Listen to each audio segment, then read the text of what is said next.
We haven't really caught up at all, but how was your drive back? Uneventful, which is good, Good. but very exhausting. I noticed that. 15 plus hours with two dogs and two cars and fill ups and you know. Yeah, because you guys were both driving down, so there was no way to trade anything. It was just Nope. It was go just and keep long on haul. going. Yeah, like I said, luckily it was uneventful. No How far? accidents that we saw. How far is it for y'all? I think it's like 15 and a half hours, I want to Yeah. say. I could be So wrong. that sounds right. So yeah, you're in Tampa, right? Yeah. That Give or route. take 45 minutes. Right. Why not? Yeah, I think I was well. Drive time there, just windshield time is around Mhm. 13 and a half, 14 hours. Gotcha. And then on the way back, I kind of came through Dallas and kind of made a different route back to hit some dealers and stuff. So it took a little bit longer, but Yeah. so I got in, I don't know when, I forget now. But anyway, we're here now. Good. Yes, we're home. We're safe, It which is good. is behind us. So Fine. what's the next event for you? Um, well, actually, it's gonna be next week. I'm going to the DEMA meet. Jason Bartholomew's putting on in North Carolina. Okay, cool. Yeah, that's Um, always a good one. yeah, I've never been, so I'm Yeah. excited for that. And then Pigeon Forge will be Okay. the next one, and then the next big one. I'm saying Pigeon Forge isn't big, but the Right. one that everyone hails as being one of the big ones is SVR. Right. Okay. Yeah. All right. You did that last year as well, right? Yeah, that was my first time last year. Now I actually know the routine now. I know that you need to get a ride. You're not going to get in and out No, unless you're like super lucky, but even then, driving around those roads isn't all that much fun anyway. no. There we go. Better. There we go. It just is what it is. Right. I mean, I think that's the gig now. I think so. You just got to hold it. Just do Right. random things with it. Why not? Right. Wow. I don't want to know what you do with your mic in after hours. Hey, don't worry about that. All right. No one asked those questions. You still use an array? I mean, how many mics are you abusing each day? Yeah, I have this. I should have just used my U mic too. Now that would be funny. Actually, I think one of the first interviews we did, maybe not first, but I don't know, one of the first ones we did remotely, and I think Aaron Hardison, Yeah. and he used his RTA mic, and it was terrible. It was just like, no, that's these are not the drones we're looking for, but it was just like it sounded like he was talking like this all the time. Really? But yeah, Yeah. but anyway, so how was Aggieland? It was good. I want to say it was a lot of fun. It was Yeah. a lot of fun. Aggieland was fun. Good barbecue. MTI is massive in a way that doesn't make sense because from the outside it's like, oh, this is a normal building, and then you Right. realize it's not, and it just keeps going. And I was like, dang. And like I even told Pate, I was like, bro, like how massive is this thing? He's like, oh, it's not even big enough. I'm thinking about expanding and doing this. I'm like, Well, do he's it, already dude. expanded, yeah, to get to the point where it is, but because Yeah. like where y'all did the Tier Challenge car was like behind that where kind of the production area is for the Mhm. under seat boxes and stuff, like that's all kind of been put in because they used to have two facilities. So there was the store, and then which was kind of more downtown, and Okay. then he had another facility that was like 20 minutes away that was kind of The bay. the project vehicles, and then another area set up for the under seat boxes and the production area, stuff like that. Gotcha. And so yeah, it was actually quite, I mean, moving everything into that one building was kind of tight. Yeah.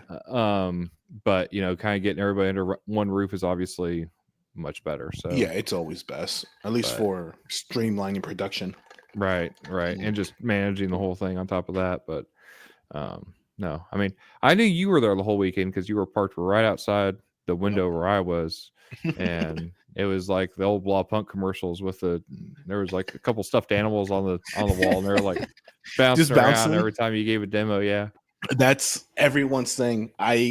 It's impossible for me to not give a demo without people mentioning either Nick's video or just someone like, oh, this is the loud one, right? I was like, I guess. They're like, can you play the drum track that you play, Nick? I was like, sure.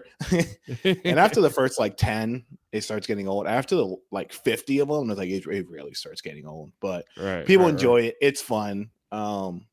If you notice, I probably only play it for like 15 seconds and then I turn it back down because after so many times, my ears are just fatigued. Oh, and yeah, it's like, for sure. It's like I want to conserve my ears as best I can. So that's why if you ever see my passenger seats, like all the way back, recline like far away from the speakers as possible. That way I'm right. getting away from it as much as possible. But after you get, I don't even know what dB it is. Ask Drew Jones. He might know. It's definitely in the 120s, if not in the 130s. Yeah. When I'm really full tilt on it. But it's fun. People enjoy it. And then they get out. They're like, how are you doing this? I'm like, I don't know. Tone area. And a lot of power. Right. No, it seemed like a lot of good feedback. I know at least one or two judges that, said that especially tonally yours was definitely a memorable favorite for the day. I know Chris bestowed you with what, best of sound? He did. It's actually nope, that's the other one. Hey, you got a couple belt buckles. I did. Which is pretty good for a first time out. Not too bad. Yeah, I was very happy. Here you go. Nice. Very cool. No, it's definitely it was definitely like humbling getting that award. I wasn't expecting it, No. That's so cool. I was in the back. I think they were judging the tuners challenge. And then, that's the moment I'm talking to Pate about like, dude, your shop is massive. Right. And then like out of the blue, he was just like, I want to hear your car. I was like, mine? He was like, yeah. I was like, oh, okay. He was like, I'll come find you. And then like I'm outside. He comes. He's like, you ready? I was like, yeah, let's do it. So nice. I gave him a demo, and he was. So most judges listen to my car about -31 on the director volume, and that's 85 to like anywhere between 83 to 87 dB depending on the track. So he was like -10, right? He pretty close, -17, -15, and he was just getting after it. I'm like, my car isn't worried about it. I'm not worried about it. I was just like, let's get after it. The only thing I was worried about was because like so many people were sucking power of that one outlet. It kept tripping the breaker. And I was like, I really hope this isn't one of those moments because I'm not going to stop him. So this is going to get low real quick if it's not charging, but luckily it was charging. So we were fine. Yeah, I know. It's because I was sitting there just rolling along. Then all of a sudden, like everything around me went dead. And I was like, Miguel. Yeah, it was me, Daryl, John, Crosby. Yep. And I think for a moment there, Brian Gill with his AC, I think was on top of just that one plug. So yeah. Was he running his AC like consistently, or did he kill it, or what? I think he was running it for a while, and then I think the generator died. Okay, because it got too hot. Yeah, because when I listened to it, it was very warm, and I think was it? I remember a judge or two otherwise saying, and it was pretty windy through the weekend too. So I think he wasn't. I don't think he was using his canopy on Sunday. No, yeah, that was a story about. We don't talk about wind. We don't talk about wind. We don't talk about wind. Okay, we won't talk about wind. So for people who don't know, my tent, I bought it because it has like a flap on top, and it's like it mentions that it can withstand like so much wind gusts and it won't blow over. Plus, I have 40 pounds of weight around this like smallish tent. So Sunday it's going, and everything's fine. Wind's blowing, and I'm not really paying attention that no one else's tent is up. I didn't realize that until after the accident. So it's blowing, but the accident. So the tent's fine. Things are like, I see wind, but the tent isn't budging.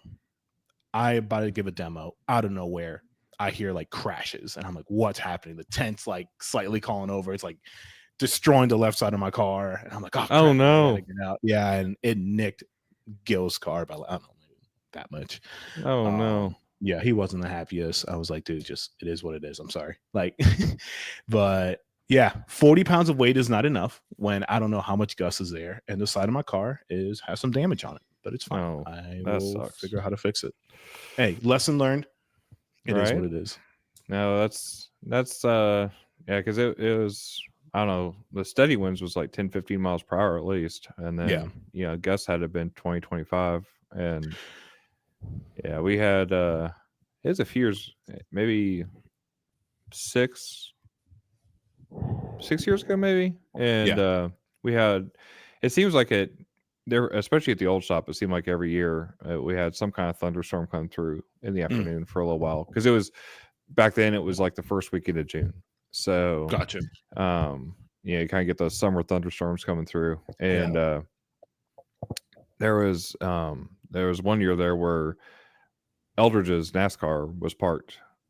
I think he was I think he was parked outside, and one of the tents just went, head Just over heels, tumbling. like going Yeah. straight for it, and it was like, no. Yeah, yeah, I yeah. don't, I don't think I actually ran into that, but I think somebody's car got damaged in one of those Yeah. with the tents rolling around, and then I think that same year too, like he was moving the car, pulling it in or out for I think he was pulling it in for judging, and on top they had like the flaps, on the NASCARs. Mhm. Yeah. He had that set up for a tray to put score sheets into, Mm. and that whole thing just got completely just waterlogged when it Oh, rained. dang.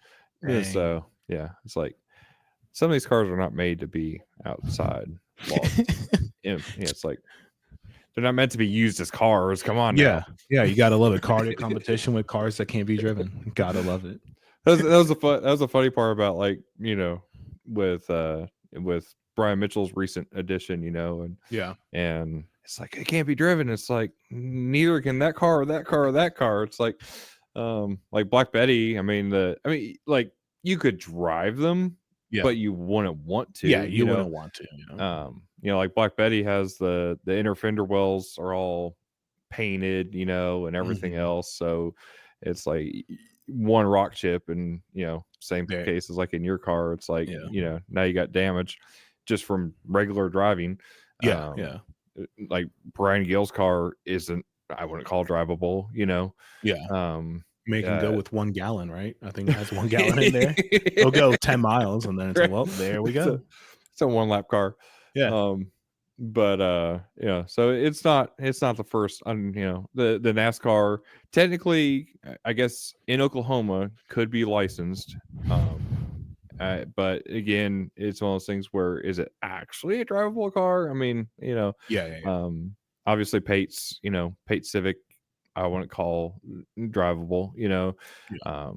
You can skirt that however you want, but these aren't daily driven cars, like yours, for example, or Yeah. a vast number of others. But it's like in the money round, especially, it's not really meant. It just bring what you brought. Yeah, yeah, and I think it's really cool. I know some people are, I guess, up in arms about, the vault or cars that can't be driven. It's like, who cares? I mean, at the end of the day, we're talking about car audio competition, and I think it's cool. It's like they're able to do things that a normal car can't. At the end of the day, it's still a car.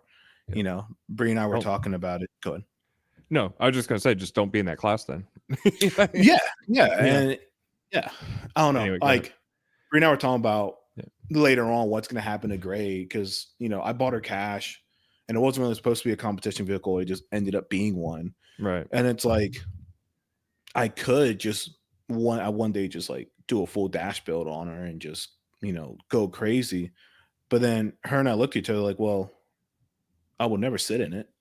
I'm gonna have my own like music room, which I'd much rather be AC'd and comfortable Right. than do that. So to me, Yeah. it's like, at least for Bree and I, it's like it will, whatever car I bring, it will always be like my daily driver. Drivable. Yeah. Like I'm not, I don't know. Maybe I call me a loyalist or whatever. I'm not good with multiple things. Like I need one Right. thing, and then I'll use it until it dies, and then I'll buy me Right. another thing, and I'll use it till it Right. dies. No, I Um, hear you. Well, so that's, I I have, except for very few people, and I would say we just named them. yeah, Eldridge's NASCAR as when it was Eldridge's car. Um, Brian Gill's Eclipse as Brian Gill's Eclipse, not necessarily a previous owner.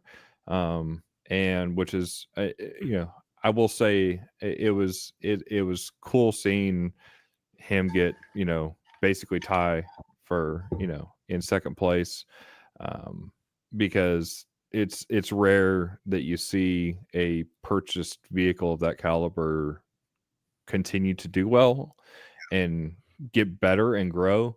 And that car, no offense to anybody, but that car was never all that successful, in Yeah. its previous life. And it's cool, but it never, it never really got to the point of having enough iteration and feedback under its wing to be able to come out and be successful at that level.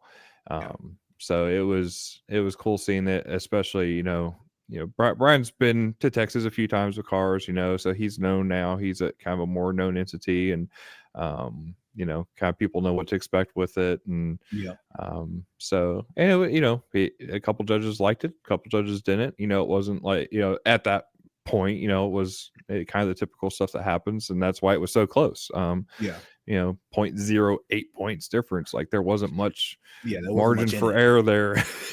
Yeah. And I definitely noticed that. I wasn't able to hop in a whole bunch of cars. I was always demoing, as the walls probably showed where we were at. Yeah. But the cars that did here, I was like, man, this is really good. Like, I feel like a year ago when I first started really competing, I heard a lot of cars. I'm like, we're not even close. And not like anywhere like comparing my car. I'm just talking about just like in a realm of like tonality. Right. Because that's a big thing for me. Like, I know some people care about imaging a lot or layering or depth. I personally don't care about none of that. I just want it to sound good. Yeah. Like, let me get in and enjoy it, and then I'll worry about that stuff. Yeah, and I'm like, okay, it's off by a quarter of a hair. I don't care. Right. Like, to me, I just want to enjoy it. And beforehand, I feel like tonality was a big problem. But it seems like cars are starting to get closer and closer now, which is making the judge's life harder, which is a good thing. Yeah, right, absolutely. But it kind of seemed like there were a lot of cars that were a lot closer as a unit. I feel like top 15 and above, maybe even call it top 20 and above. It could have gone one way or another if maybe they just positioned them properly or just fix a small thing, and they could have maybe been in the top 10. Well, and top 10 especially. I mean, top 10 was ridiculously close overall, and you change one thing for another. I mean, it was all pretty close. So I don't know. I think for one of the first times, at least in the top 5 or so. I mean, from there, obviously things are always going to jumble around based on what people heard at the time or whatever. But, pretty much everybody was like, yep. It made sense. Oddly, I think yours was probably one of the only outliers in the top 5 that wasn't in the top 5 for whatever reason, but that people were, really impressed, especially tonality. Like there were several people who were, notable about your tonality, that were pleased with it. But I mean, again, top 10, first time out there. Yeah. Not too mad about it, and funny enough, it seems like a lot of times these big shows, my phone always blows up after it. And people are like, what happened? I don't understand. I'm confused. And I tell people constantly, it's like, guys, it's competition. It's part of the game. And it's just like, it took me a while to understand this, because once again, I feel like people forget I'm a new competitor. Right. The only thing the judges are showing on that score sheet is what they heard. Nothing more, nothing less. Right. Like, it's not politics. It's not, oh, they like this car better. It's just what especially with those. I mean, with the judges that we had in the round, set up, I mean, we had essentially one local judge, Jeremy, of Iasca, and then the other closest there would be Tim Gowdy. He judges those cars down there somewhat regularly. But from there, I mean, you were West Coast and East Coast. Like there wasn't, there wasn't, it wasn't yes, the show's in Texas, but there's not much decision making happening there, you know. No, of course not. And at the end of the day, we at least I try to do it for fun. Right. So, at least I'm in the top 10. I'm happy. Would I have been happier with a different score? Sure. Sure. Who wouldn't be? Right. But I'm not gonna be all up in arms and be all upset and be like, oh, I can't believe this one judge said it's fine. Right. I got the feedback. I looked through it. I haven't made any changes. Am I gonna make any changes? We'll see. Probably not. Just keep on rolling with it, and we'll see what happens at SVR. Right. Yeah, at the end of the day, aren't we all preparing for finals anyway? Isn't what these shows supposed to be? I guess. Sure. I don't know. You know more than me, Klifton. I don't know.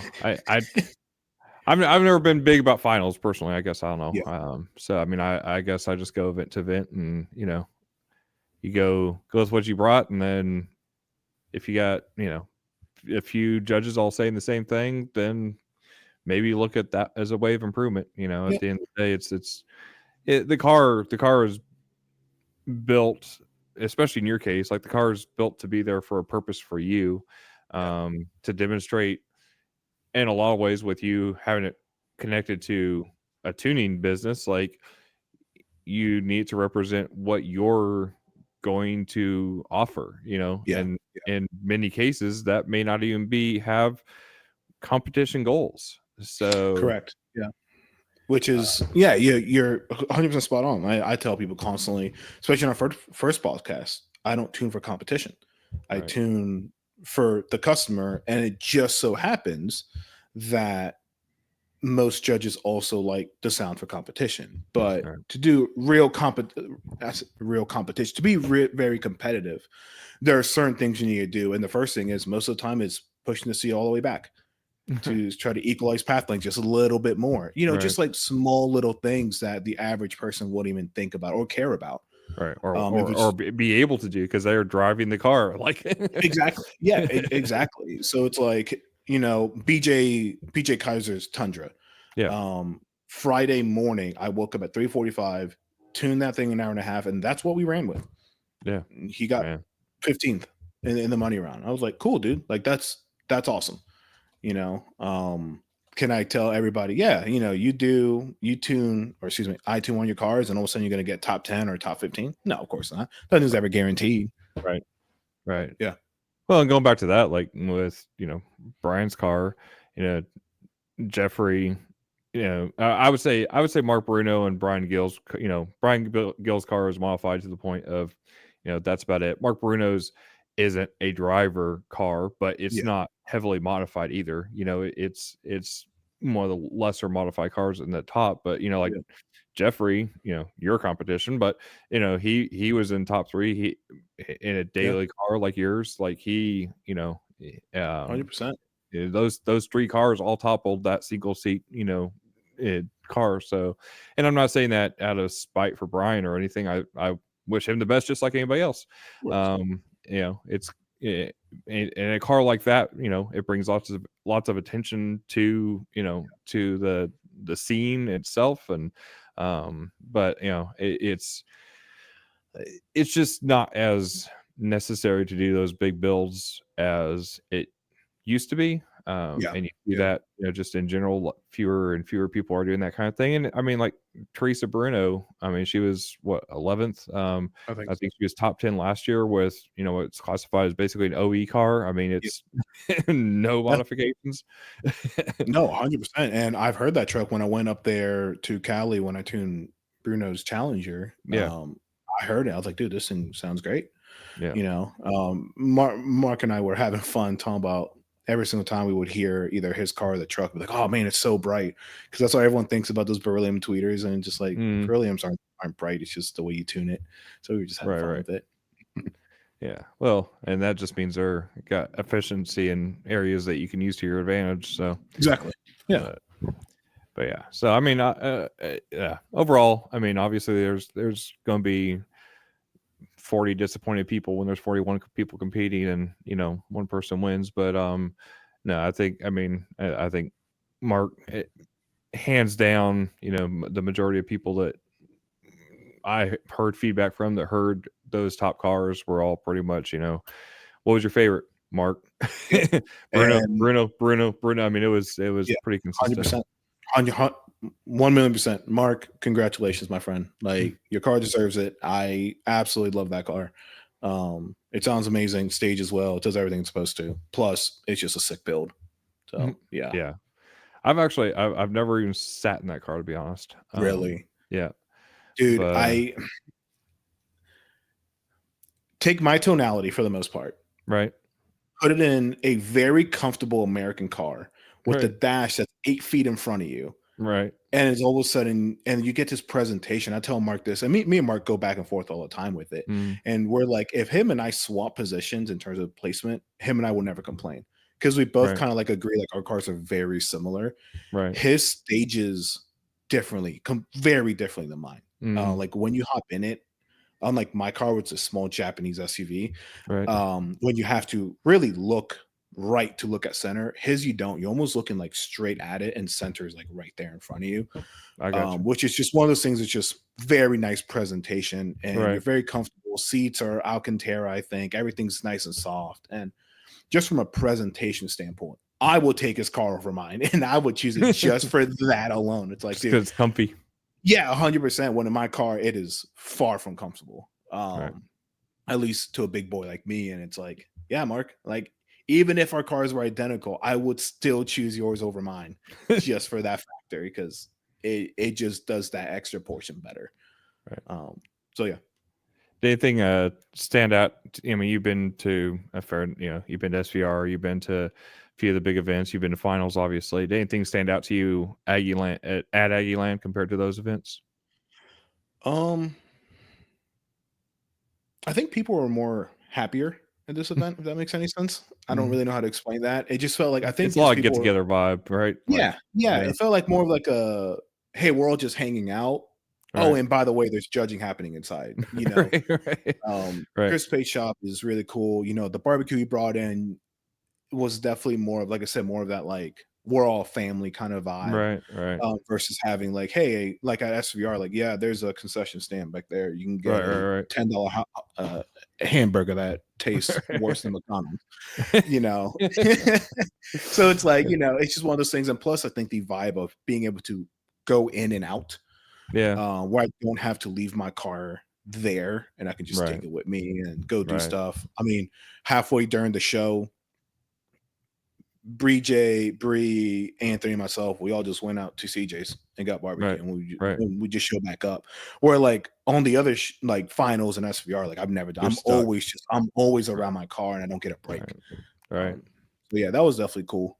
Yeah, it Yeah, it kind of feels more like, I mean, it's kind of a necessity there, and it's not because it's a logistics thing, not because anybody did it on purpose, but pulling in out of the building, it feels more like the old school lanes. Like when yeah, you went and you got in the lanes and you went through and you did the thing, like it feels more like that, and all that could be obviously there's always room for more streamlining and more organization, but that I think that part of it is like I pulled in, I pulled out, and now I'm done. yeah, yeah. So yeah, And that was, thank you for reminding me that was the big thing that I noticed. It was really nice not having to look at a spreadsheet with a million different judges' names right, with all these different times in between.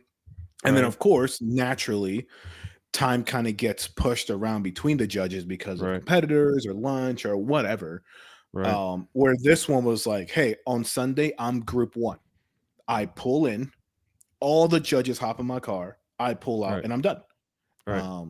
So I definitely liked that portion of it. And that was the Yeah, first time I've ever actually experienced that in that kind of fashion. So I right. like that a lot. Plus, you kind of were separated from like the fun zone, which is outside, and you can be stupid and you can jam out in your car, and like Right. now you're inside, you know, game mode Quiet. is on. Yeah, be quiet. Yeah. Yeah. And that's the other part too. Like it's when you're at the other indoor events. I mean, it's great having everybody inside. At the same time, it's like, hey, they're judging. Hey, Yeah. it's like, oh shit, sorry. Yeah. My bad. Yeah. And But especially nowadays, I feel like a lot of cars are starting to get a lot more volume and a lot more I hate using the word fun. Right. So people want to turn up more, and you could Right. definitely tell. Like I was not the only person turning up their cars, and it was Right. cool. Like seeing that Forerunner, that Armor was Yeah. Yeah. building / built. Those, I think it was 313 W7s, and Mm-hmm. he's just showing them off, going crazy, and it's like everyone was like, "Oh wow, like that's what cardio is supposed to be, like fun and exciting, not Right. Right. shh, everybody be quiet, don't talk to nobody." Right. Right. Yeah. That's where it gets it's it's not fun reputation. So yeah, it's nice that we have. I mean, and everybody's gonna have a different approach, but I mean, I think it's good to have a strong combination of both. Where everybody is able to have a comfort zone. So, Yeah, and that's again logistically not on purpose, but by happenstance. I mean, kind of having the kind of different camps around and stuff like that. yeah, Like it gives it a cool little campground style vibe. There where people can kind of go around and listen to the different cars, and it's yeah, it's fun. it is. It is fun. So thanks again, Chris Pate, for opening up MTI. Absolutely, yeah, It was definitely awesome. Great location, great spot. Bree and I are definitely excited to move there. yeah. We're definitely antsy. Just the whole vibe of Texas, just it's so home to us. And again, she grew up near there, Okay, so we're definitely excited to go back. At least yeah. her go back and me kind of go back. Whatever. Yeah, yeah. No, Yeah. that's awesome. No, I would have no problem. Yeah, I was born in Houston, but I didn't really grow up there. But yeah, I'd have no problem living there, except for the heat in the summer is the only thing that probably would turn me off. But Well, after living in you're Arizona in Tampa, so and now living in Tampa, yeah, that place right. is perfect for us. It's like just another Tuesday. Yeah. I mean, as long as I don't got to deal with the traffic Right, and the snowbirds, I'm happy. right. Just get me away from all these old people that cannot drive. Oh They boy. definitely can't drive, boy. No. It was literally the second we crossed like past Gainesville down, Right. people were swerving in and out of our lanes, and it's like, oh, here we are. We're back. We're We're back close home. to the city again, and it's just like I parked Grace in the garage because I'm honestly afraid to take her out because Right, I'm like, if she gets into an accident, that's it. Like, right, right. got to start a fresh build, and I don't really know It's a pain in the what even butt. car I'm gonna do or any of that. It's like I'll just park her. I hear you. But yeah, Was there any surprises to you as far as the judging turnout vibe? I mean, in terms of like score sheets and whatnot. or just in general, yeah. But score Um, sheets too, sure. yeah, I mean, for the most part, most judges of mine were very consistent. Mhm, In terms of scoring and new scores. There was one complete outlier, mhm. which is maybe the reason why I didn't get the placing that people were Expecting, assuming I would have right, gotten. But once again, I'm not butthurt about it. It's cool. I took that feedback, I looked at it, and it is what it is. mhm, We'll try again next year. But no, I think for the most part, everything was very smooth. Um, yeah, I mean, it was nothing seemed out of place. right, I've had other events where things are definitely like, huh, that's weird. Not only mhm, look at the score, but like, I'm not gonna mention names, but right. Maybe uh that person doesn't belong here at all. yeah. And I think maybe you and I know who we're talking about. We're just gonna keep it anonymous. But this time it did not feel that way at all. Right, Everyone was very kind. All the judges seemed not stressed. Uh, right, so some events you see the judges like flailing, and it wasn't that way in this event. It seemed right. like a very Good, well-oiled machine. good. So good job on you, Clifton, for Well, making that. thanks. That was just me flailing the whole time. So, Well, I know I saw you in the morning, and then you locked yourself in the room. bro, this I don't know what I don't know what the difference was, but the scoring this year seemed so much more. I don't know. It was just more difficult. I don't know what it was. Maybe because maybe because we had included the orgs more, so there was more, and that was Tagging. probably part of it. Because in past, like SVR last year, for example, was easy money round wise or invitational wise or whatever, because I mean we had four judges, and nothing else counted towards that, so it was like yeah, I could sleep in till noon and show up and have that done. Yeah. Here we had 8 judges, going towards the invitational, the overall round.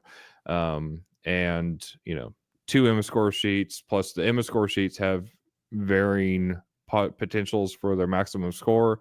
True. So, the calculations for normalizing that becomes different. Plus the ASCII score sheet, we end up using, and also it went back and forth a little bit because, we were originally just going to use the one, I think we're just going to use the one IMA score sheet and then the money round score sheets. And then we were going to add both the IMA score sheets and the ASCII score sheet. And then logistically, then we took them out and then put them back in. And the reason we ended up in was because honestly, the ASCII and IMA judges did their job so well that it didn't really change anything. So Gotcha. it was like, let's just put everything towards it. Because they're in the middle ground there was some differences, but it really it sort of it was your flip-flop from 16 to 17 or 17 to 16. It's not like you take one out and you're dropping tons at that point, especially when you get to that point. Then, like in your case where you have one judge that was an outlier, that makes less of a difference, because you're kind of minimizing that. The more judges you have, the better when it comes to that. 100%. And So I think you hit the nail on the head with that, because there was anywhere between 25 and 35 points discrepancy, depending on the average of mine between right, that one judge and the rest of the judges. right, And I did my due diligence. I did ask other people, so it wasn't this judge who's just scoring really low. right, It just happened to be that my car he just didn't favor, which is right, fine. But right, if it wasn't for this many averages, right. It that would would have have been tanked. even Yeah, worse. Yeah. yeah, I would have been maybe. I mean, I definitely would not have been in top 10. Right, But because we had all those other ones that all kind of aligned, then it kind of right, just kept it, still there. right. Which and it's funny because there was other well, and I'll just call it the scores. Um, it's just interesting to me because the fact that on hit like on your car he was a 137 Yep. compared to like Mike Myers, who is typically lower than the other judges, but Over. Mike Myers was a 158.5. Yep. Tim Gowdy was a 158. Fred Lynch was a 162. The weighted for Jeremy Anaska was 155. The weighted for Jeff Smith was 161. Like they were all within a couple 3 They're all points. close. Yeah. But then on another car, a very well-known car, that same judge who gave you a 137 gave that car a 151, and Mike Myers that gave you a 158 gave the car a 135. Yeah. So, it's funny how it's like when some and we need to get you hooked up with that judge and figure out, kind of get some ideas on at least what happened to Yeah. Just you know how to get better. Yeah. yeah, find out what and that particular judge seemed to when there was something off to him, it kind of cascaded. It's like it went throughout, and it was just like nope. And so yeah, but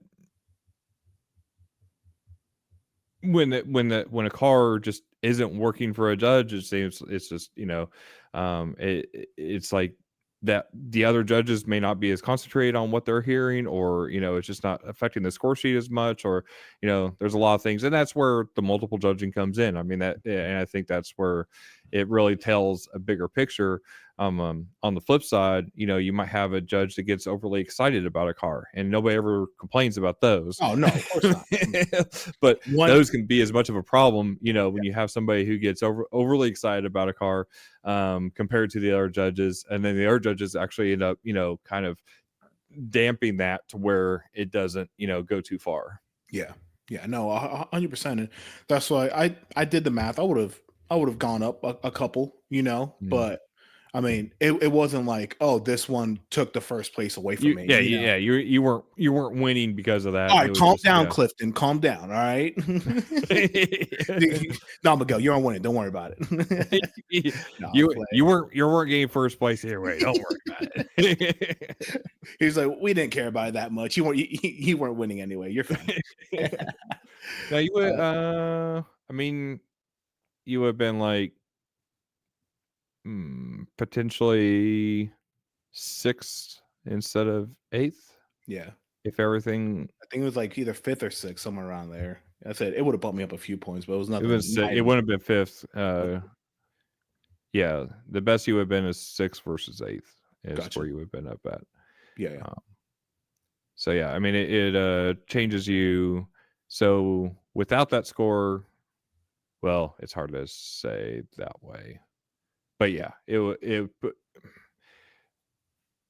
sorting wise, it looks like you have been sixth instead of eighth. So yeah, a little better, but not like It's not groundbreaking. Right home about it, and not enough to because I mean, there's other cases again where somebody might have gone up a spot or two, but that's again that's where having the multiple judge damps that out to where one judge isn't making a top 5 difference or taking somebody down 6 or 7 rings because Mike Myers had that happen at SPR one year where he ended up like 23rd or 27th or something like that. I mean, something ridiculous, and he's consistently a top 10 top 12 car, and so it's but that's where when you end up with fewer judges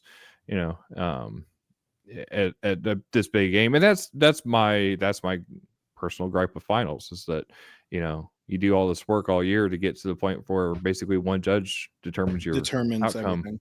Everything. Yeah. That's definitely not fun, especially when you're used to when you have these call it smaller events compared to finals, and then you only have one judge at finals, but you can have 8 at Aggieland. Right. And it's like, well, why can't they at least have a 2 judge average? At least give us a little bit, Right. But again, I don't know the logistics of this. I'm not a judge. I'm a fairly new competitor, so I'm still just trying to learn the ropes myself. Right. On how all this works. But I have a question for you. Yeah. From the background, let's talk about Mike Myers' car because that's a drastic difference. I know you said like a couple people weren't happy with my placing in terms of judges, or let's say confused. Right. But Mike Myers, I mean, was it the Subaru? I don't remember because he's competed with so many vehicles now. I think it was the blue car. Gotcha. Well, I heard the blue car is even better than his Subaru. Yeah. And it's like, whoever's tallying it up or the judges, do they ever like pump brakes? Like, wait a minute, this doesn't add up. Like, this doesn't make sense. Yeah. Okay. And I mean, we had one car in particular that happened to that we did this. I mean, at Aggieland that we is like, this is way off. Like, it wasn't like 15, 20 points off. It was like 50 points off. Oh, wow. And in some of those cases, like, if it's even if it's 130s versus 150s, like that flip flop can happen. And but this was bigger, more dramatic than that. And so we pumped the brakes on it. Then turned out that there was like an issue with the DSP or something, and that one judge basically just got the brunt of it. So because that one judge was questioning their life there for a little bit when it was like, what? I was how far off? Yeah. Is there ever a rejudge that happens, or is just like once a score sheet's turned in, is that just it? Rejudging gets difficult. We were actually contemplating it in that case, but then the car would be, I mean, and that was kind of what threw it up was like, hey, let's at least get the judge back in the car to confirm, what's going on. And then we ended up not really being able to rejudge the car because the car was having that many problems. I don't think I've ever rejudged a car. In Emma, what they'll do is and I've been for like Emma Euro finals. When I judged SQ one year, they had me judge a couple lower classes, and then I was the check judge for the expert classes. So basically, they have 2 judges going through, but then if they see an anomaly, they'll have a check judge go in, score the car, bring that score sheet in, and then see, where the truth lies. Gotcha. Rejudging is difficult in my estimation because as soon as you do that, the judge themselves are now second guessing themselves, So then are they going to go the other direction too far? Yeah. Are they going to, and it's going to depend on the person at that point. You know what I mean? Like how they emotionally handle that. Of So, course. Yeah. so they might, end up giving it too much benefit of the doubt and it goes the other way. Yeah, I mean, so what I've done in the past when we've had, again, you have an outlier here or there that happens on both sides. So it ends up working itself out because you'll have a judge that is overly excited about one card, and you'll have a judge that is, overly pessimistic, and they even out. Yeah. In the end, when you have fewer judges or you have one judge that's completely off, I mean, there's been several shows where I've just eliminated a judge altogether, to where that judge didn't have any say on any car. They Is were that just excuse me? Is that just on the fly where you just like, I don't like this one, you just nix all of them? It's usually more that I don't really look at comparative things until you get to the end, and that's usually where it takes more time. And that was part of what took more time on this one, was verifying everything beforehand, because first and second were so close. Yeah. Because you have somebody, for example, one of those competitors had a score sheet that had a couple changes on the score sheet, and I was just verifying which way those went for sure, that this was for sure the changes, everything else, because it was literally like a couple half point changes on one score sheet, flip flops first and second, like For a second. Yeah. one little math problem, flip flops first and like anything. No, of course. Yeah. So Especially you said 0.8, right? 0.08. 0.08. 0.08, yeah. Yeah. That's So crazy. yeah, less than a tenth of. So it was just, there's no room for error. No. Because typically, when you have that many on a score sheet as well, like if there's a point off or something or whatever, like, it's not going to make a difference. In this case, a point on a score sheet made a difference. So it was just verifying everything, and double checking those things. But yeah, it's usually not until like the last round that I'll really start seeing, verifying where things are at and seeing if there's something that's dramatically causing the difference. And in this case, it was, ironic because we actually added judges in because they were consistent, which I think was a positive sign, especially when, Jeremy's case with Iasca. Iasca was kind of an add-on, and Iasca was voluntary, to the competitors. They didn't have to run Iasca.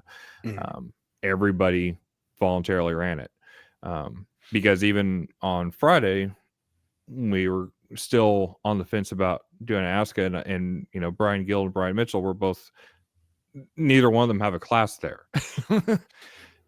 Because they're in the open class or whatever that's just the finals.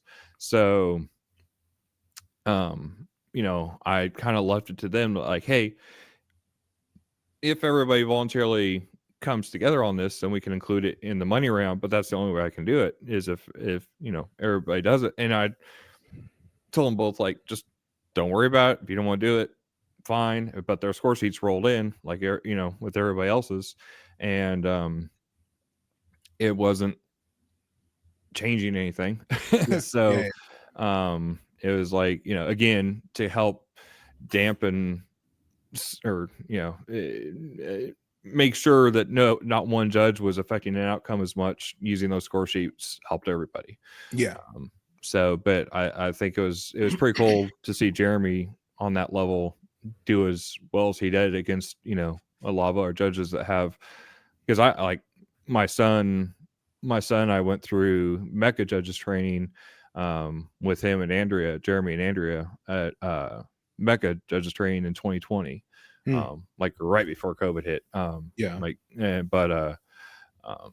So yeah, I mean, Jeremy's been around, but he's also fairly, he's a little bit newer than some of the judges Some that of are the there judges. that've been doing it for 20 years. Yeah. And he was right in line, and his feedback was good. Everybody was happy with it. I mean, the naysayers that were kind of going into it didn't have anything to say afterwards. So No, he was great. It was the first time ever being judged by him. I've mhm, shaken his hand a few times around, but I've right, never actually been judged by him. And feedback was positive overall. He said he liked it, whatnot. And yeah, it was great. It's always nerve wracking for me when I have a new judge I've never had right. before, and it's like, What all did right, I do with this? Yeah, yeah, I was like, how do I seat you properly? right. But when it's like Mike Myers, for instance, for some Mm. reason, he sits down. I don't have to check nothing. I know his head is in the exact same position mine is every time. It just Right, it just does it. And he's sat in my car so many times, right, like I almost don't even have to explain anything. So I'm like, hey Mike, hop in. All right, bye, right, dude. And like it's that easy for him. But with Price, it was definitely, I was trying to dot my I's, cross my right, T's, and right, at the end, it all scored exactly the way I thought it would have, and it's like right, perfect, no problem. right. So yeah, I mean, it's and like I said, Mike was one of those guys that was like Miguel was one of my favorite cars. Um, Thanks, Mike. he, you know, but yeah, that clicking is going to happen, with some cars versus other cars, and not Yeah, just because the nature of tuning, especially when you get to that level, like there's going to be some taste and bias that comes into it, just as far, again, not brand bias or anything like that or personal bias, just as far as bias on how this was tuned and the yeah, compromises that were taken, like especially if you're that spectral versus spatial. If like brian mitchell Brian Mitchell, for example, is more, he focuses on the spatial side of things first. Like he gets in car, everything has to be in the right spot, then yeah. he'll worry about the tonality. um and I'm not wired like that. I know you're not wired like that. Nope. So it's one of those things where when you get in and that first impression is off for that judge for what they're listening for, especially when it does come to see, like someone um, myself, Fred Lynch, Mike Flanagan, we're all Howard. bigger dudes. Howard, yeah. Yeah. Like, so we're going to be more complicated. I mean, I think most of us know what to do getting in a car to get ourselves Situated. into position Yeah, like yeah, a normal person would. So, because I have such a long torso, like, I mean, I'm 6'3", but my legs are, like from a person that's 5'9". So, when I get in a car, if I sit up in a car, I yeah, mean, like even right now, I'm just naturally slouching. But if I sit up in a car, I'm hitting the ceiling yeah, pretty much no matter what I'm sitting in. yeah, yeah. Um, so I mean, there's no tangible way that where I sit is, if I sit based on my physical being, it's not going to be right for anybody. Again, I think most people are accustomed to getting in that spot, but there are definitely some judges that you have to, you have like Linda on one side of that scale, you have, Yeah. you know, a few of us on the other side of the scale, and getting that seating position is critical. It's like even like a Brian Gill's car I got in, and I've been in that car more times than I can count, but um, you know, I got in and I was like, put my head against the headrest, and I was like, oh, that's not it. So like Yeah, yeah, pulled yeah. forward, and then popped the door open, and I was like, hey, you're telling the judges to keep off the headrest, right? Because things go really not good when you go Really back to south, really it's like, bad. Yeah. Yeah, yeah, yeah. The rainbow. yeah, the whole behind the B pillar disaster that happened. Typically that only happens in a 4-door sedan. It doesn't really necessarily happen in a 2-door coupe, except when the When seats you're are in the so rear far seats. back. Yeah, exactly. Yeah, It's like, yeah. I don't know where it is. But Well, I mean, funny enough, I've actually, made that inference that it seems like the people who kind of are similar built to me or height wise Mm-hmm. always end up really loving my car. Yeah. And then if you're like a little bit bigger or like especially taller, Right. then that's when things start slowly going down. It's never really drastic, but I've noticed like Right. that difference. And I truly boil it down to like at the end of the day, every single human has unconscious bias. It's unconscious. You can't do anything Right. about it. Right. And I Right. think honestly, being comfortable is one of those biases. And it's Sure. like there's nothing you can there's nothing I can do to my car to make it more comfortable. I have Right. tried. Trust me. Your car isn't bad. It's It could be not, but worse. compared to like the Challengers, which are Well, like big sure. couches, and it's Right. like, especially when you have people like you, Right. Flanagan, Right. Howard, that just Right. in my car, you have to make yourself small, Right. which Right. I Think I small. actually have a story about that. But then on like Bruno's car, you don't just be your normal self Right. and you're gonna fit like a glove. Right. So no, we were at dinner Saturday and then we were talking about Mike Myers was next to me and we had all the judges. And then Michael's like, what you should tell Fred. I was like, well, he's like, just tell him to think small when he hops in your car. And then everyone was like, don't do that, Miguel. I was like, I have to now. I was like, I already know Think small. Fred. So right before he hops, I was like, Fred, just letting you know, you have to think small when you hop in my car. He's like, oh, you call me fat now? I was like, listen, I didn't say nothing. I'm a big boy myself. Mike told me to. He's like, already deducted 3 points. You messed up, Miguel. I was like, That's hilarious. It was definitely funny. Like, think small, but it's just one of those things. Which, hey, if anyone's ever looking at purchasing a car, maybe purchase a car that's a little bit bigger than a small Japanese SUV.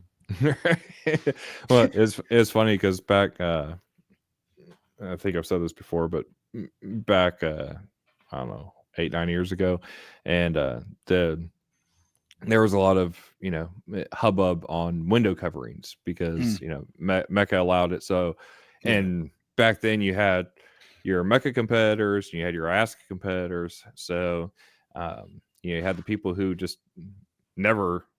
they didn't know what a window covering was, and then you had the people who always used them. So then when they would come to the events like this, it was like, well, do I take the window coverings off and then back on? What do I do? And then you get the judges that are getting in behind somebody who already has their window coverings on. They're like, no, you don't. That's terrible. Don't do that. And then you have the judges that are accustomed to it, and they're like, oh yeah, that makes it better. And anyway, so it was Steve Head's Blazer and Mark Eldridge's NASCAR, and they were both in the last round together. They were parked right next to each other, so the judges were going back and forth between them, and inside, we were sitting inside, like Steve Head's Blazer is just a tomb. It's super dark inside, and everything's very focused, and the only thing you really see, so I don't know what's in there now, but back then he had like the old school Sony like C90 CRT display in there, whatever. So like all you saw was like these flickering terrible letters that you couldn't read. But anyway, very dark vehicle. Yeah. And then you get the NASCAR and it's just like a bubble of light. Like, you got like all the plexi windows and everything. And it's just, it's super bright inside and everything inside is silver and reflective. And but both vehicles had air conditioners. Both of them had the external air conditioners that they plug in. So, and of course back then when Aggieland was in June, that was very welcome. So it was like afterward, I was like, well, and those were the top two cars. It was, I forget which way it went, but I think it was Eldridge first and Steve Head was second. And I was like, see, window coverings don't matter. Dark versus light doesn't matter. Just put air conditioner on your car. You'll be set. And honestly, when it was here in Florida, when I felt like it was hotter in February, that February show here in Florida, than it was in Aggie. Yeah, I'm not sure about you, but it definitely felt that way. Yeah. And I remember it was windier with Aggieland stuff, so I think that helped. But yeah. It felt hotter. It did. And hopping into Matt Mergenthal's Tesla, And it was Versus, AC. I was like, right. I just want to stay here. You can play So whatever you nice. want. I don't care. Just don't put me back in my car, which is like 100 degrees inside. I'm exaggerating, of course. But, yeah, 100%. I feel like having an electric car that has nice AC might be a benefit, And once again, not a conscious benefit where they're like, oh, this car is AC. I'm going to score definitely better. No, but the comfort level, Comfort it level helps. changes, and unconsciously you might want to pay attention a little bit more in there, or like things might not be as bothersome because your skin isn't like pouring sweat to try to cool you down. Right. Now, kind of now that you're newer, but now you've done some major events, including this. I mean, you've basically done every major event in the U.S. Yeah. And been all over the U.S. and everything. Has your approach to competing evolved since the beginning, or have you pretty much just done things the way you intended to? Yes and no. So I still only run one tune. Right. That's always the thing. I don't have multiple tunes with different judges or orgs. It's just my one tune. I tune it for me. I don't tune it for any, once again, particular org or anything. My car is the representation of what I'd like. Nothing more, nothing less. But the one thing I have changed is my approach to looking at the score sheet. Beforehand, when my car didn't have, the upgrades that it does now and changes, I would notice that the scoring would be like different per judge. And it was hard to always like understand, like, okay, what is happening? Like every judge is different. Right. Which is kind of similar now. But beforehand, like I would just wipe my car and start fresh. Right? I didn't know any better, right? But after, because I started really competing, and I say that because yes, I went to I think 2 events in 2020. You can look back at it. I believe I don't count those because I didn't know what I was doing. I barely competed. I didn't even know any orgs. So I say I really started competing August 19th or 23rd of 2023. And look at my score sheets, and I have them all back there somewhere. Yeah, they were everywhere, and the scores were wildly different. And then I would change my tune depending on what a judge said. So one judge would be like, oh, let's say your bass a little hot. Okay, I'll turn it down. Then another judge would be like, bass too thin. I'm like, well, what the heck? One judge said this, one judge says that. And it was like completely my fault because I was changing the tune in the middle of judging. So how is it supposed to be consistent? So after the first like 3 events of that, I just decided I'm never touching my tune during a show. It is what it is. What I roll in with is what I'm rolling the entire time. Right. If every judge says, hey, it's hot at 5K, then guess what? When the show's over and I'm home and I've recouped, I would take a look at it and see if 5K is hot to my ears. If it is, I'll bring it down some. If not, I won't touch it. And another thing is like beforehand, I would really look at the feedback and be like, oh, well, I got to fix this, this, and this. And when I mentioned earlier, I was like, I might change nothing. I might change something. I might not. It was because I've sat in my car since then and I've listened to it. I'm like, my car sounds great. Even though this is what the judges are telling me. And for the most part, none of them are really exactly consistent.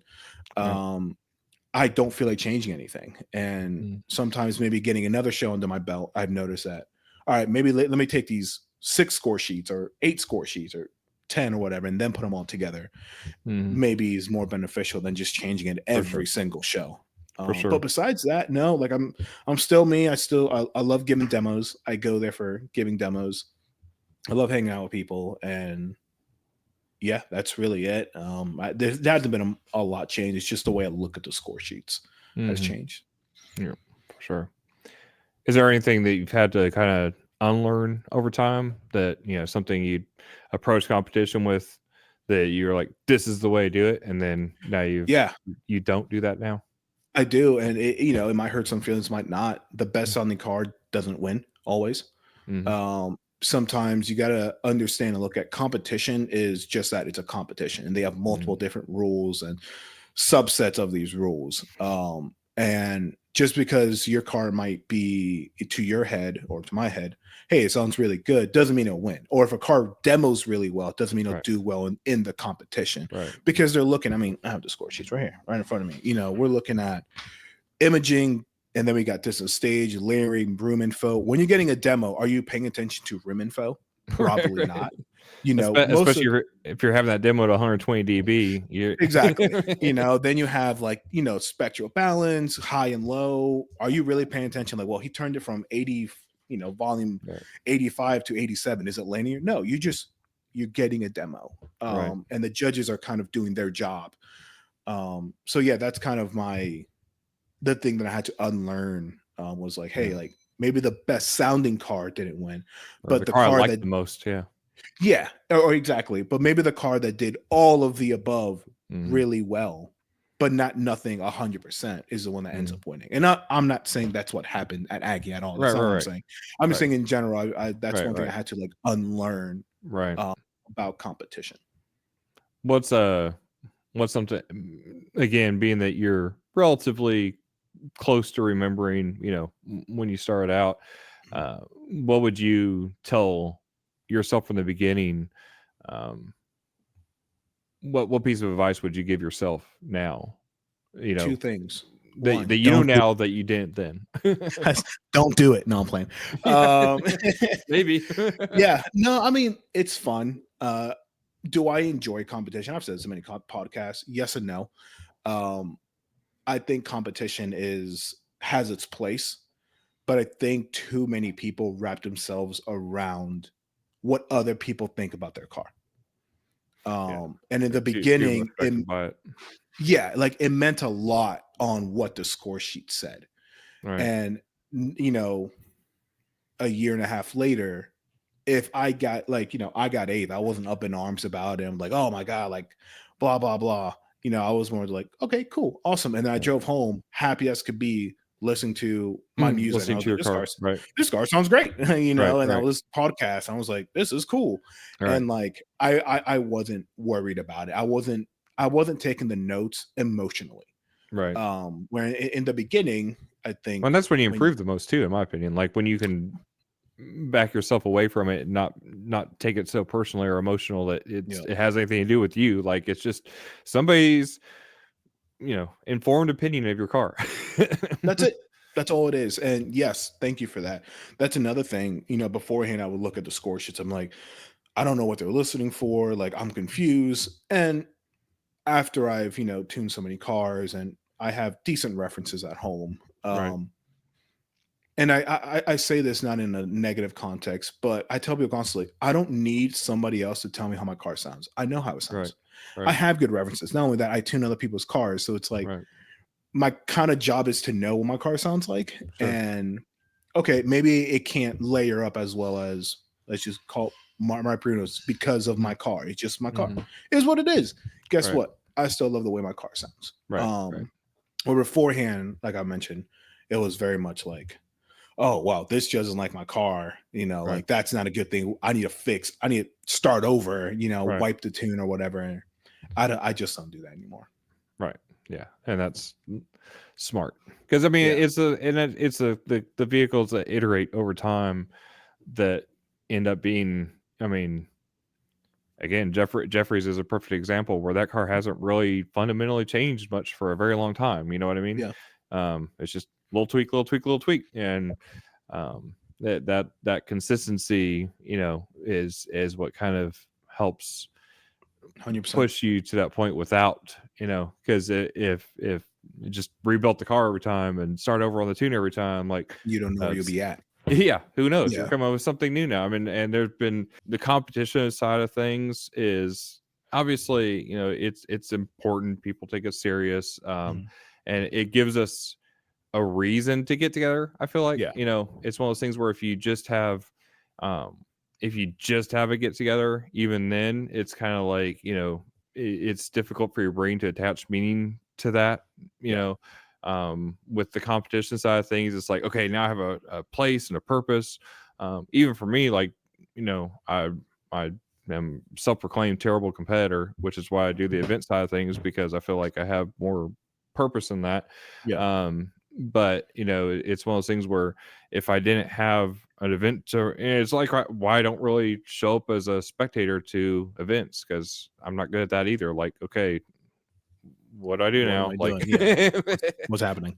yeah, Yeah. I need a purpose, and then we'll hang out for a little bit, and then I can go back to my purpose. Yep. Yeah. No, I feel you. Yeah. And yeah, that's definitely the great thing. But I think when people when the only thing they care about is the stats on the sheet, Right, then that's when they forget to actually enjoy the music.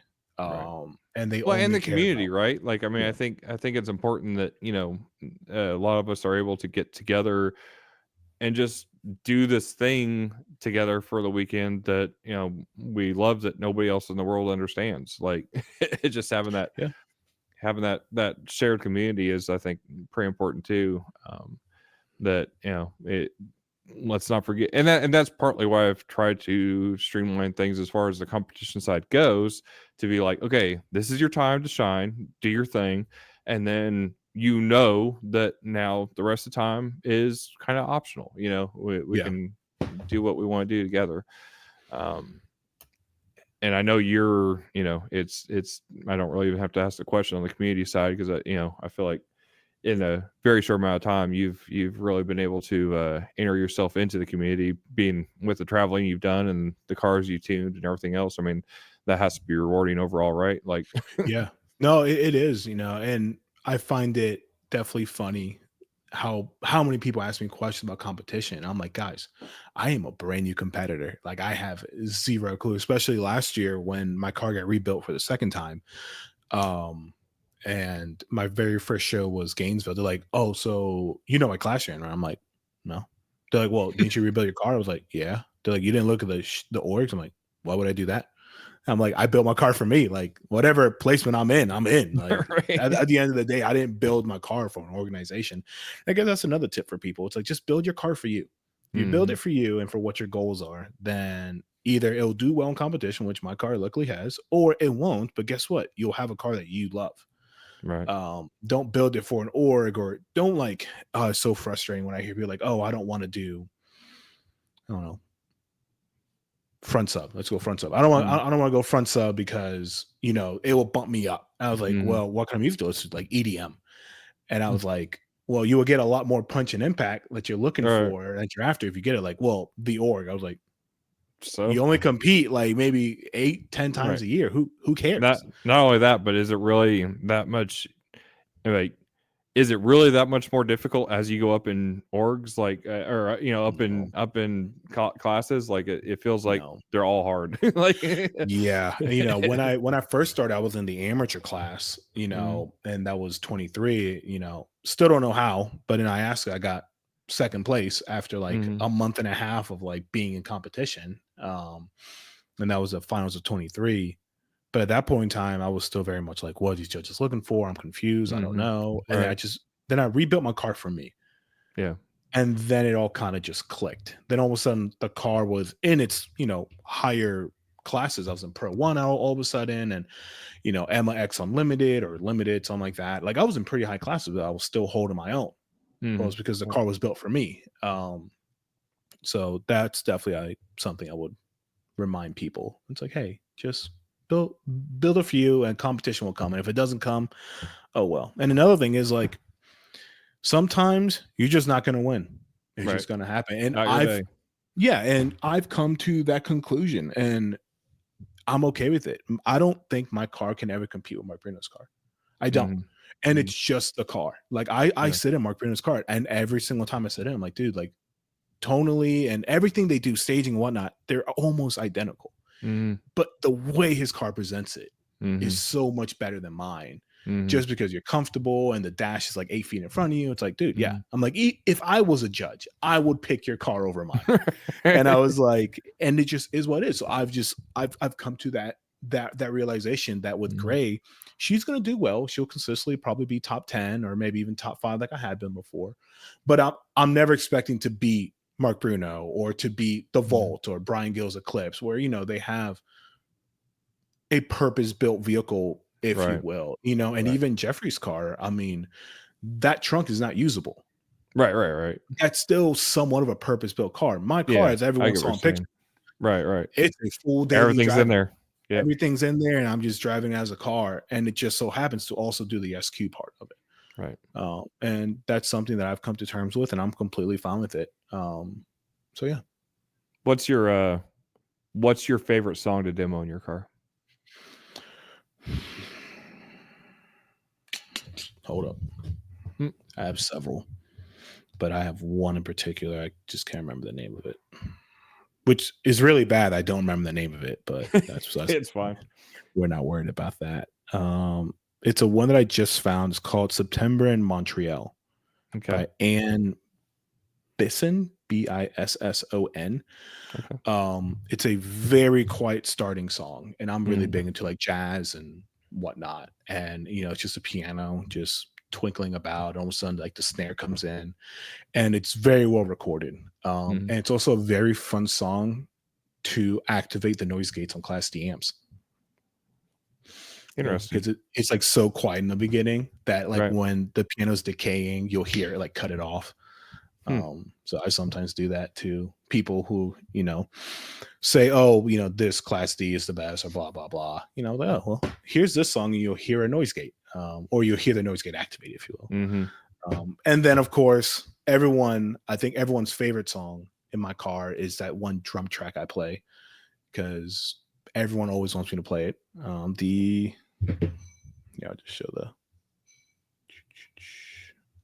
show the people.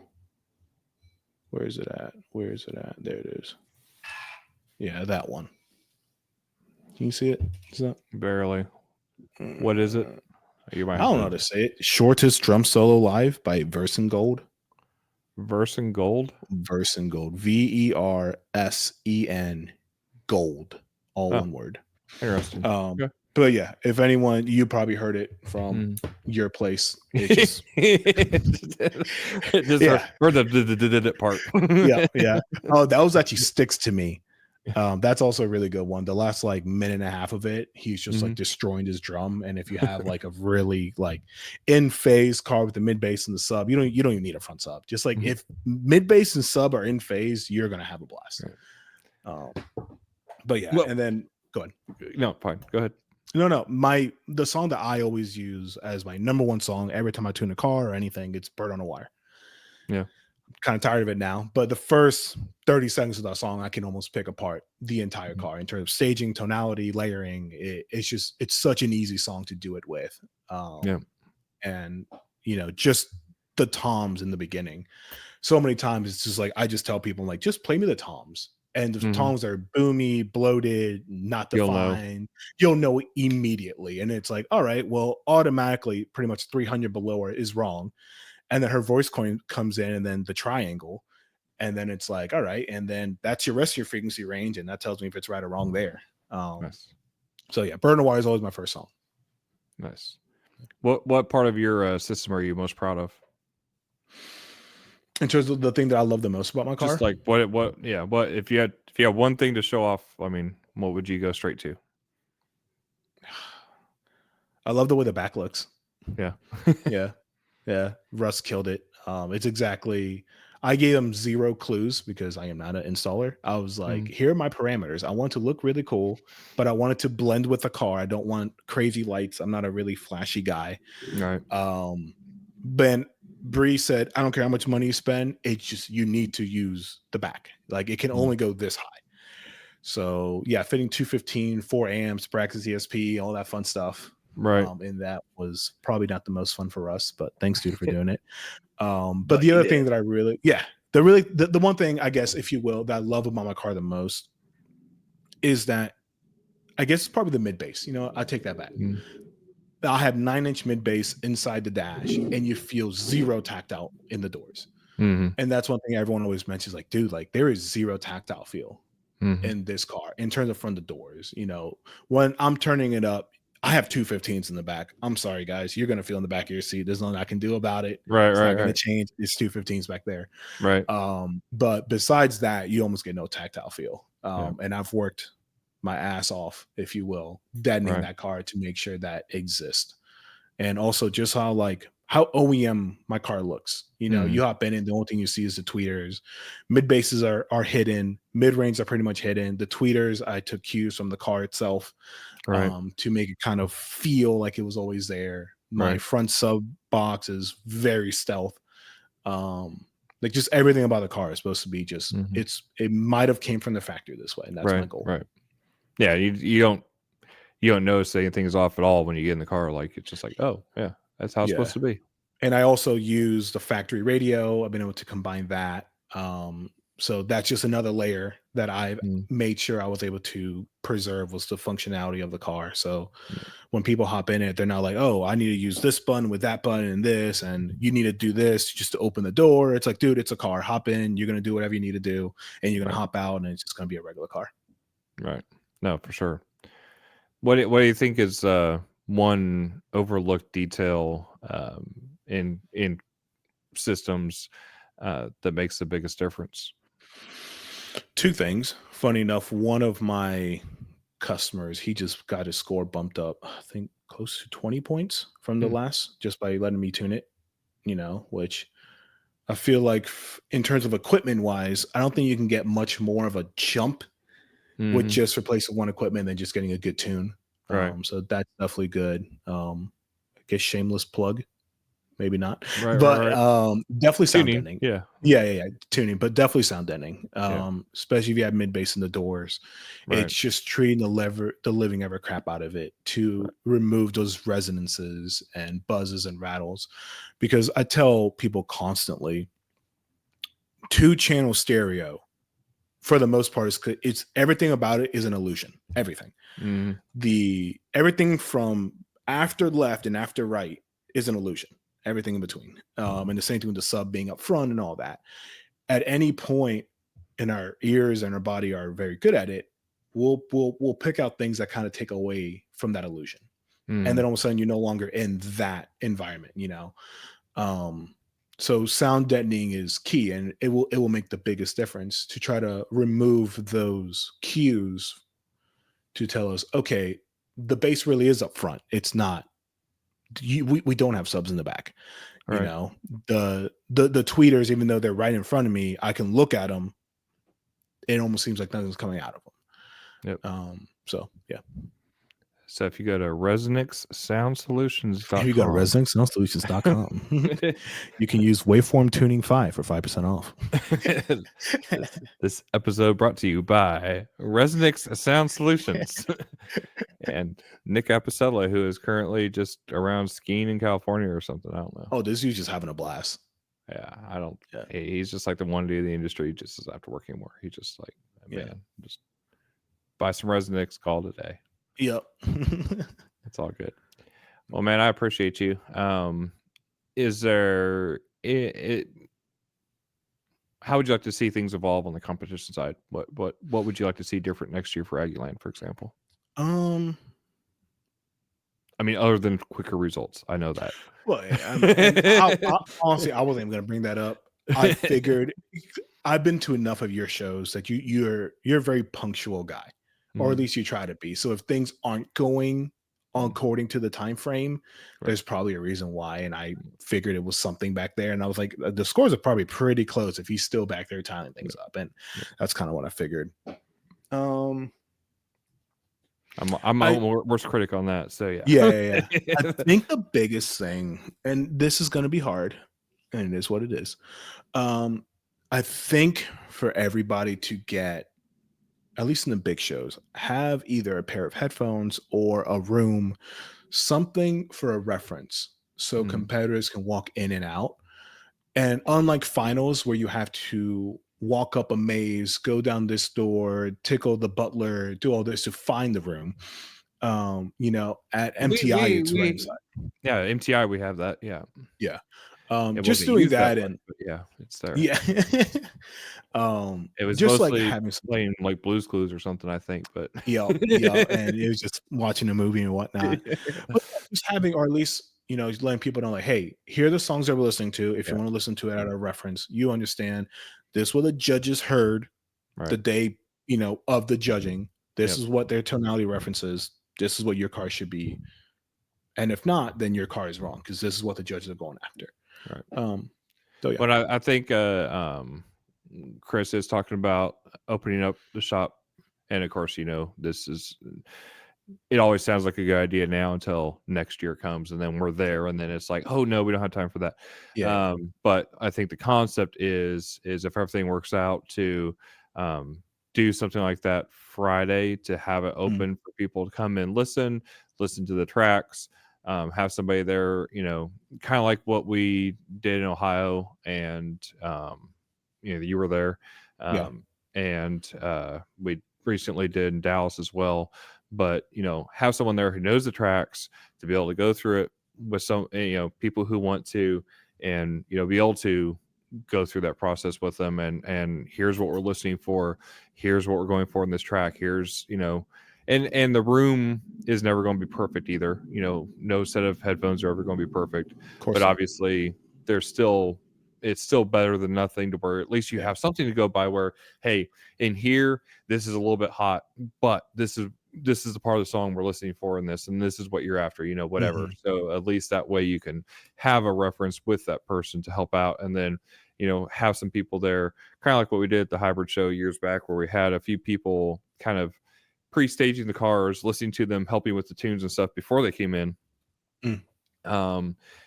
But be able to have some of that feedback for people beforehand, to be like, hey, you want to listen to the tracks in your car, let's go through it. Yeah. And that way people can have a better idea of what things are then versus afterward. Personally, I can see the tuning portion kind of going sideways, because I'm not saying actually tuning. Oh, gotcha. Okay. Yeah, I'm just saying, as far as being able to give feedback for someone who knows the songs and the stuff, I see what you're saying. and being able to step somebody through what they should be hearing in those songs. That's Yeah. I think that would be great. not actually touching any tuning. No. Yeah. I thought, I was No. like, that can go sideways very We quick. We did do that, and in that case it worked out, because there was enough, back then at that event especially, it was probably 70-80% newer competitors, so anything was something better than nothing. Something And better we than what had, they had. yeah, and we had 3 people doing it, so it was Steve Head, Jeff Smith, and Tim Gowdy. Gotcha. So those 3 were kind of, and they were going behind each other. It wasn't just like one person, doing each thing. So, I mean, by the time those 3 kind of did their thing and were able to, boost somebody who came in from not knowing what they were doing at all, That's huge. it made a big difference. Yeah. Yeah. And I think for the most part, I've noticed we're really good at that as a community, giving feedback. And I feel like most people don't get butthurt when, people give feedback, which is good. Robert hopped in my car and he said, oh, maybe to try this little one thing. We tried it out, didn't make any real difference. So we kept it the way it was. But it's like, it's cool when you have other people hopping in and it's like, hey, this is what I'm hearing. And it's cool because like, that's what's going to happen in the judging. Right. You're going to have other people listening with different, HRTFs, different body sizes and whatnot. And it's like having someone else do that before the judging is definitely nice. Yeah, absolutely. But yeah. Well, anything you want to see different? Just people to read and be prepared. I mean, that makes a big difference. show up before your allotted time, not right at it. And it's one of those things where, and I think this coming year, I mean, obviously I'm sharing the load more this coming year. I'm involved still, but it's not my show. It's not, it's I'm sharing the load to where also I know if I'm not there, things will still go off, and be fine. So, probably going over the years, I've been very much, throw spaghetti at the wall, see what sticks, see what people engage with without forcing them into it. You know what I mean? If you're having to constantly ringlead something to happen, even if people want to do it, but they're not just doing it, then they probably don't want to do it. Yeah, for sure. So it's one of those things where we've, there was the constant lead for, people want 2-seat and they want install and they want SPL and we, do things the old school way. And we did that and we threw $10,000 at it and it failed miserably at the end of the day because, we had the same people who were involved before.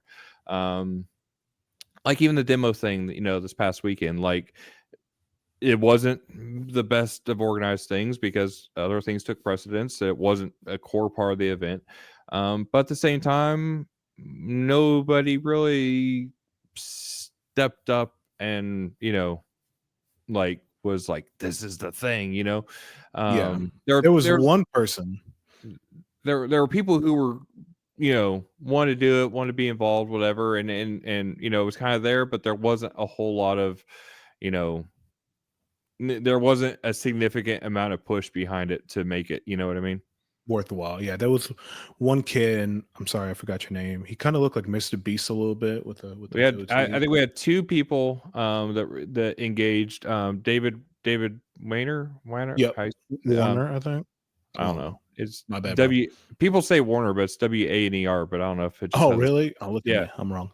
I don't know if it has a silent R because Jeff Smith says the same thing. He's like Warner, and I'm like, there's no R, but maybe. So yeah, like I Damien think it was Hogan, him. yeah, Yeah. he did like 4, and then David, he did 4 or 5. So technically, we probably do have a winner on that I need to figure out.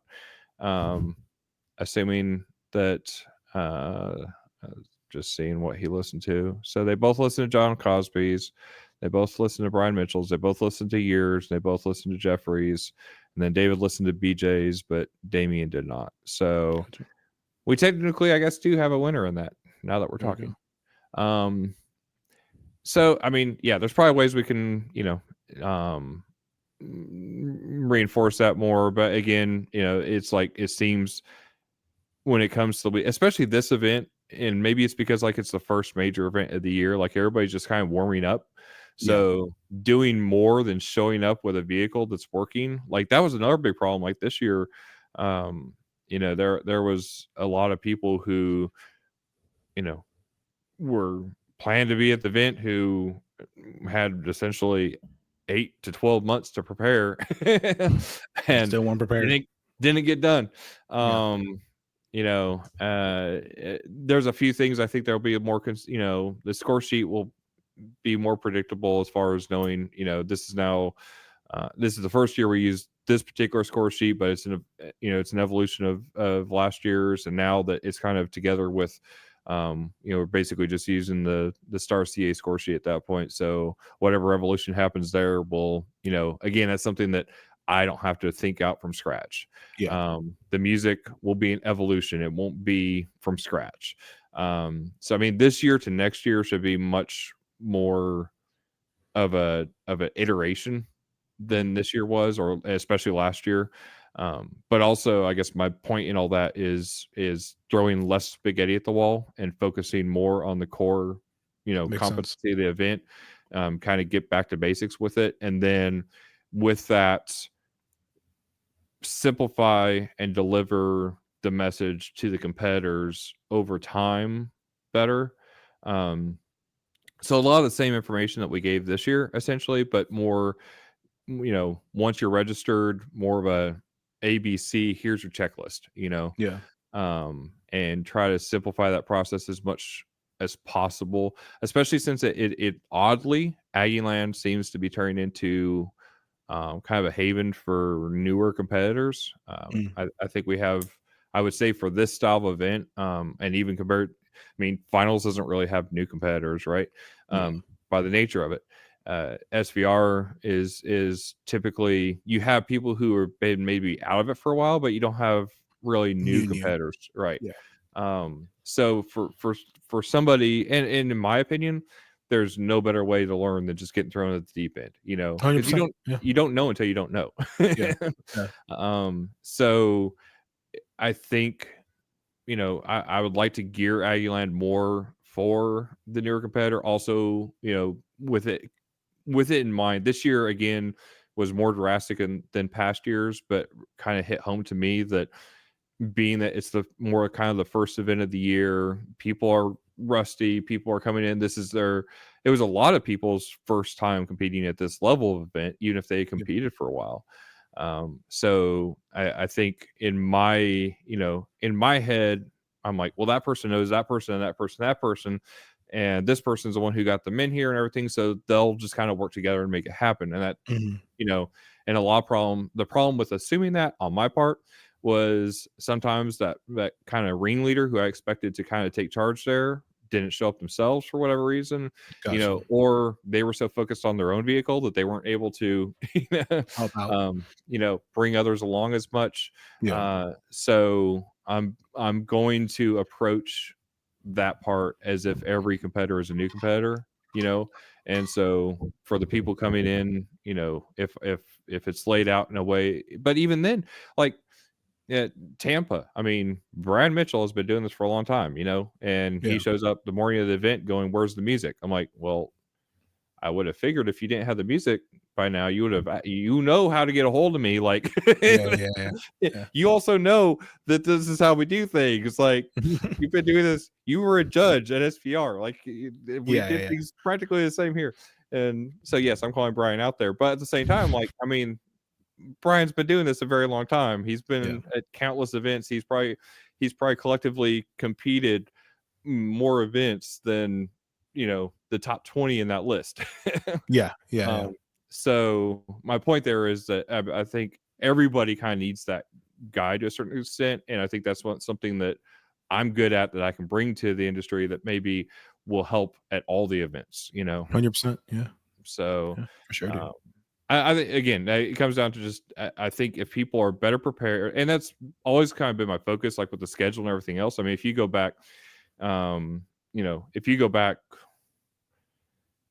8 years, there wasn't a schedule. Oh, really? It was just like show up, have fun. Yeah. I mean, so Aggieland itself, before I took over, you showed up and you came to the competitors meeting, and this adds to the dynamics of it, right? But also, but you showed up Saturday morning, all the numbers were put, however many competitors there were, all those numbers were put in a hat, and you picked out your whatever judge spot you went in out of a hat. Interesting. So you could, you might be whomever, and you pick number 1 or number 5 or number 6, and you're going in the first group. Yeah. And so it was complete luck of the draw of when you were going to be judged. You show up 6:30 Saturday morning, you might be having to pull in right then, or you might pull in Sunday afternoon. Who knows? And same with, like, finals or anything else. Like, it wasn't until 2019 finals I kind of took over the scheduling for that, and that's when a lot of people, the org started using basically my schedule, form of it.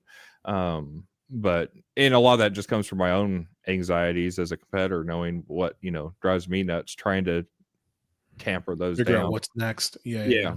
So yeah, I think that's I think knowing where the strengths are of the events and kind of leaning into those, and then again helping competitors, whether you're new or mature in this, regardless of being able to kind of simplify the process of doing the thing so you can enjoy it, No, for sure. and focus on the core thing versus trying to do too many things At once. Yeah, that makes sense. But yeah, anyway, that's all I've got. Thanks, I appreciate you joining. Of course. Appreciate you being there this weekend. It was always a blast having you. I know you have any idea how many demos you gave over the weekend? A lot. Like I typically do. However many times the walls were shaking. Well, that was constant. Yeah, it always happens that way, where the very beginning, what was it, Saturday, whatever it was, it's like, oh, it's kind of dead, not much happening. The one dude hops in and they're like, and then that's when the word starts spreading. It's like, oh, that car can get loud, and that car is demoed, and oh, that's the car that Nick is talking about and whatnot. And then the storm comes, which is fun for me. I had no problem of it. That's kind of like the whole point why I go there and I drive so far, is to like demo my car and hang out with people, not just to be sitting in a chair doing nothing. Right. You need one of those clicky counters to count how many demos you got over the weekend. That'd be funny. I should do that. It's like, fill out this form, please. Well, I appreciate you, man. You have a good week. You too, bro. Be safe.